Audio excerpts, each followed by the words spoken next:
Every single builder in DFW has a number that they're working toward, right? They have a sales goal, they have a quota. I don't care if they build a $300,000 house or $1 million house or whatever. They all have a number. Every single month, every single quarter, there's a target that they're trying to hit. And when you understand what's behind those targets and what makes those targets move, that's how you start to win when it comes to negotiating with a builder. See, the problem is most people walk into a model home and think that they're walking onto a car dealership or a used car dealership, and they just walk up and they're like, what's the best price you can do? And the builder rep just kind of smiles, gives you the, maybe the same incentive they give everybody. And then you walk out thinking you won. And truthfully, you didn't, right? I want to pull back the curtain for you and show you how builders potentially actually make their money, where the margin is, where the flexibility is, and how to use this to negotiate a deal on a new home with a builder here in DFW that most people don't even understand is on the table. And a lot of this came out of, honestly, I appreciate you guys on my videos. Somebody left me a comment, and on another video we were talking about negotiating with a builder, and they said that I was too meek, and if I would learn to negotiate, I would make a whole lot more money. And I just had to chuckle because on the one hand, we do a lot of business here in DFW. We exclusively do new homes, and I make plenty of money. It's okay. But on the other hand, he called me meek, and I honestly, I know he meant it as an insult, but I took it as a compliment because I look at the meekness that Jesus talked about in the Sermon on the Mount in Matthew 5, when Jesus said, blessed are the meek and the poor in spirit, for they're going to inherit the earth, because the meek is the person with a humble spirit, the person that is patient and self-controlled, that doesn't let their anger overrun them when they're trying to work on a deal, that avoids vengeance. And honestly, this is not a weakness. This is a strength under control. And when you can work your way through a deal with meekness instead of trying to strong arm people, you're probably going to find a better result in the end, especially when it comes to buying new homes. Now, you want to go strong arm people on a car dealership and try and get the best deal you possibly can? Sure, be my guest. But you want to do it with a home builder, or you want to do it with, buying a house, there's probably a little bit different tactics that you need. So I want to give you kind of some builder mindsets, and I want to kind of wrap this all together in what they're thinking and how this works for you and your advantage, right? So every company, every builder, again, they're in this as a for-profit company. They're not building homes out of the goodness of their hearts because they like you, right? They're here to make money, and they have sales targets. And so what you have to understand is you have to understand the company, and then you have to understand the individual that works for the company and how those two things pair together. Because some companies give their individuals more autonomy, right? And they say, oh yeah, you've got the freedom to do this or to do that within reason. Others are like, nope, this is the very rigidness of like, you can do this and you can't do anything more than that. And you kind of have to understand how those dynamics work. And every builder does it differently, right? So like, for example, a trophy neighborhood. They build a lot of homes. They're more of a production style builder. They are typically very rigid in what they can negotiate for. Like, hey, we have a ton of homes. We know people are going to show up. We can do this variation. And if you don't like that variation, great. Somebody else is going to show up and buy that home. That's on one side. And then on the other side, you might have like a Highland where their sales reps have a lot of power to negotiate one way or the other. Yeah, hey, they've got their things that they advertise and things that they do, but the sales rep kind of has the autonomy within, scope and reason to make a deal work. So there's that option. Or maybe you like a Bloomfield home, and Bloomfield, like their sales reps have probably some of the most autonomy because of how they market and structure their businesses, right? So like you won't see them ever advertise, or very rarely will you see them advertise like a standard across the board. Hey, we're doing this incentive in every neighborhood. Why? Because they trust their sales reps to negotiate their deals on an individual basis. Some good, some bad. Like there's no right or wrong. You just have to know who you're talking to and in that dynamic that you're working with. And on the sales rep side, before we get back into the builders, the salesperson reports to a manager, right?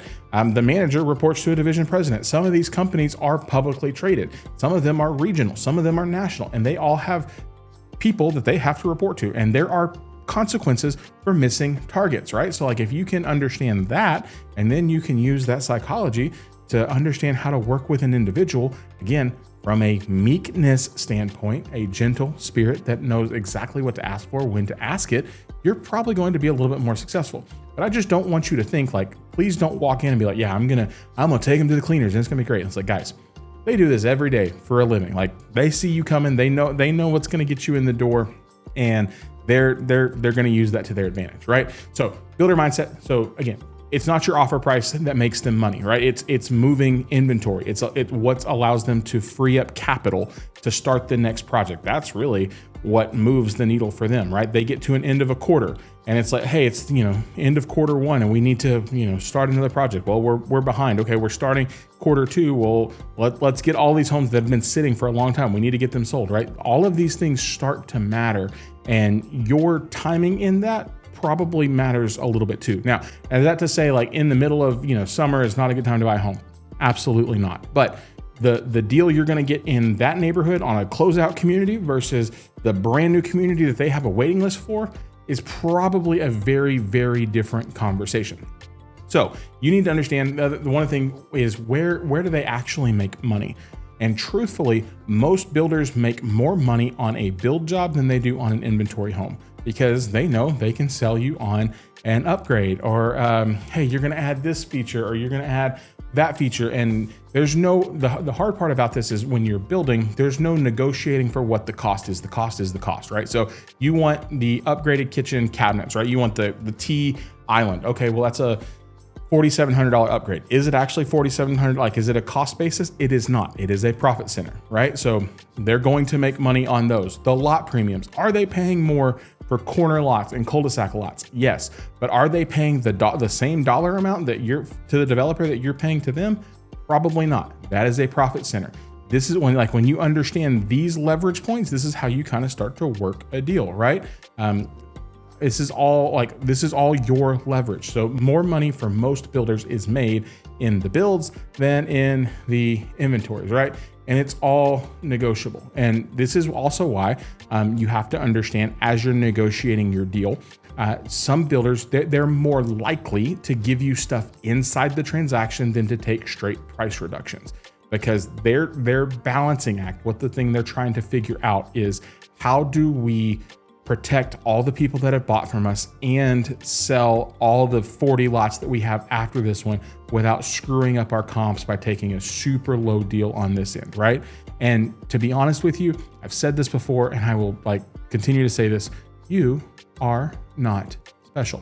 And so if you think they would say yes to this really good deal to you for you, what's to stop your neighbor from getting the same deal or better, right? So you're not special. We want to get the best deal we can. And oftentimes we have seen having the money to use inside the transaction, whether it's for rate buy downs, closing costs, things like that nature, that stretches that money further for you, the buyer, and makes the bigger difference on your monthly payment, which is what we've seen most people care about. Now, you're paying cash, like paying full cash, that is a very, very different conversation altogether, right?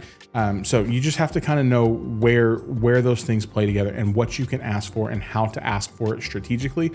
Because one of the things they're not going to give you, they're not going to tell you their longest standing inventory.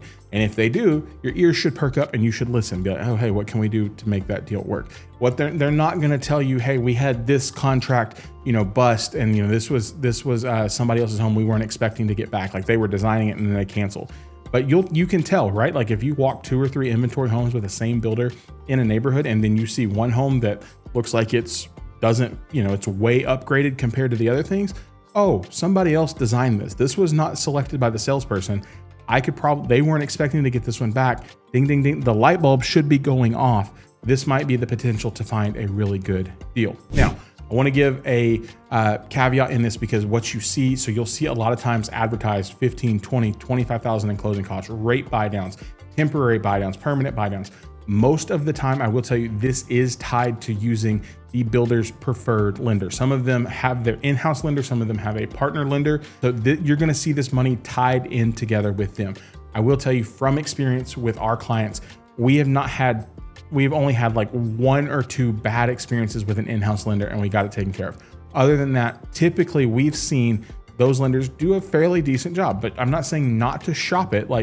Shop it with your outside lender, have a third party look at it just to see, but just know you might be leaving money on the table, and you have to weigh that out to see kind of what makes the most sense. This is not like car buying where, I watch all these crazy TikToks because the internet thinks I need to buy a car and I don't. And it's like, oh, well, we're buying the rate at 6 and we're giving it to you at 8 and we're making 2% in the middle. Mortgages are not anything like that. There's money. They make their money in a different way. It's not like that. So you don't have to be like skeptical on that, but do ask questions, do look at it and see, hey, where can we get the money? How do we use this? The other thing you have to understand is there are federal guidelines in regards to interested party contributions based on the type of loan. So are you doing an FHA? Are you doing a conventional? Are you doing a VA?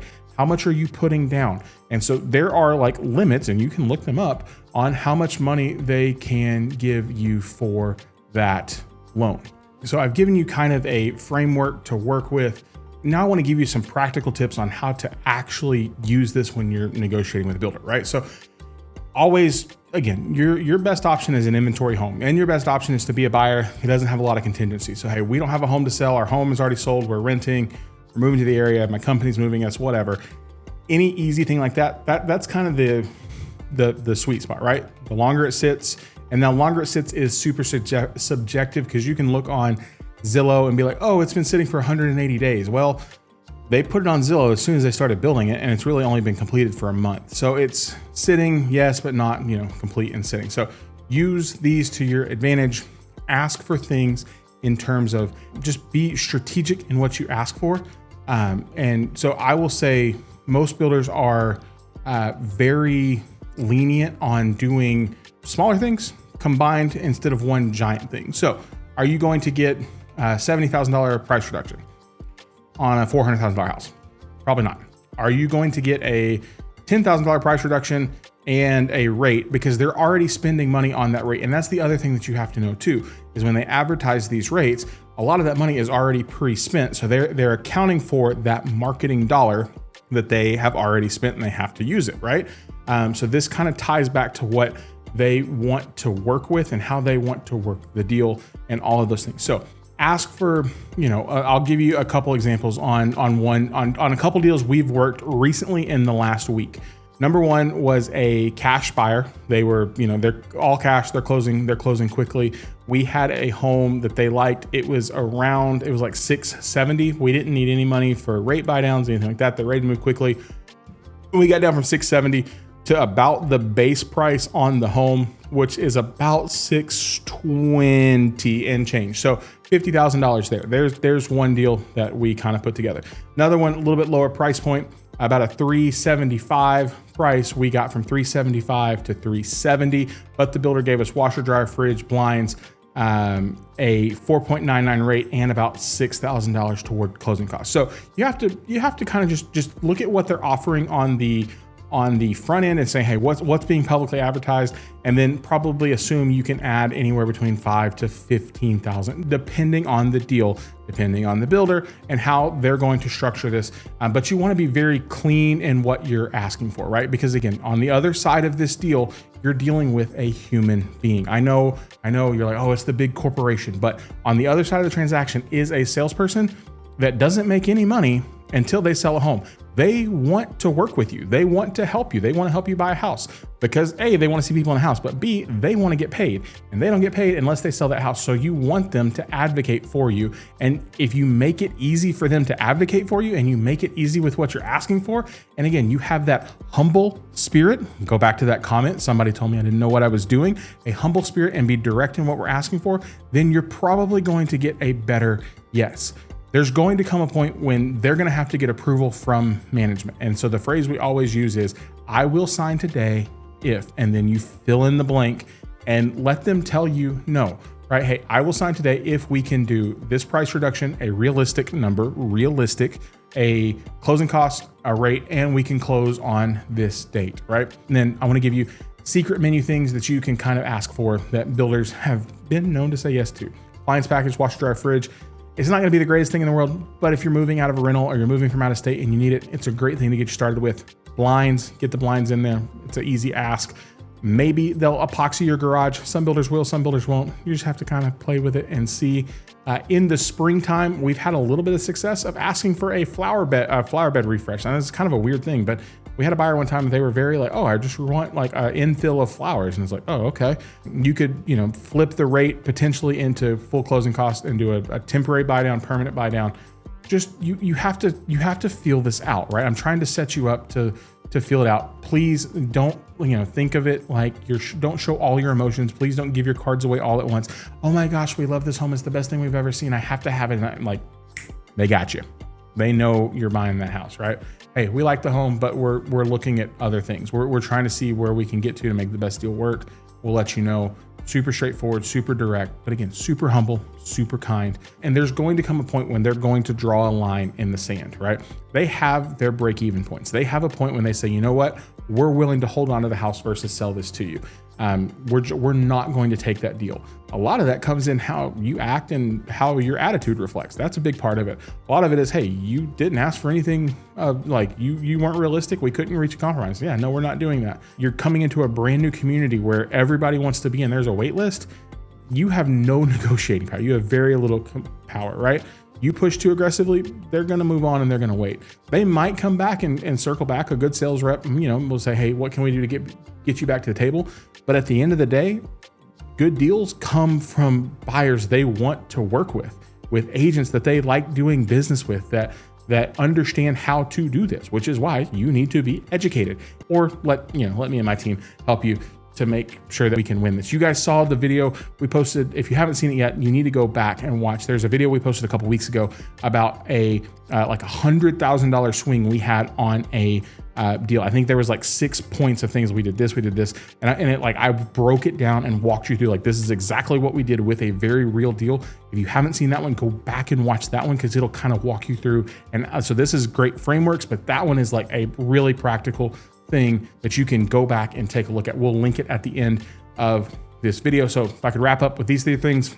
1, upgrades and incentives are where your flexibility is, not your base price. So if you're trying to build, that's a whole other thing. Flexibility is there, not on the base price. 2, timing is a big deal. And 3, stack your ask and be very strategic and very straightforward in what you ask for. That combination is how you get your best deal. And number 4, the meekness thing, it actually works, right? A genuine, humble spirit, self-controlled, that is not trying to just ram everything through. That combination is what gets you done and gets you into the homes you love. And if you need help with that, we're here to help in any way we can. If you have questions about a specific community, drop it down in the comments. I'd love to answer that for you. And again, you like what we're doing and you want to grow and you want to be a part of what's going on here in DFW. We put out content like this every week to be super helpful to you guys. So see you in the next video. And go back and check out the one on the big negotiation, and walk through how we actually did that, so you can do the same thing with your next home.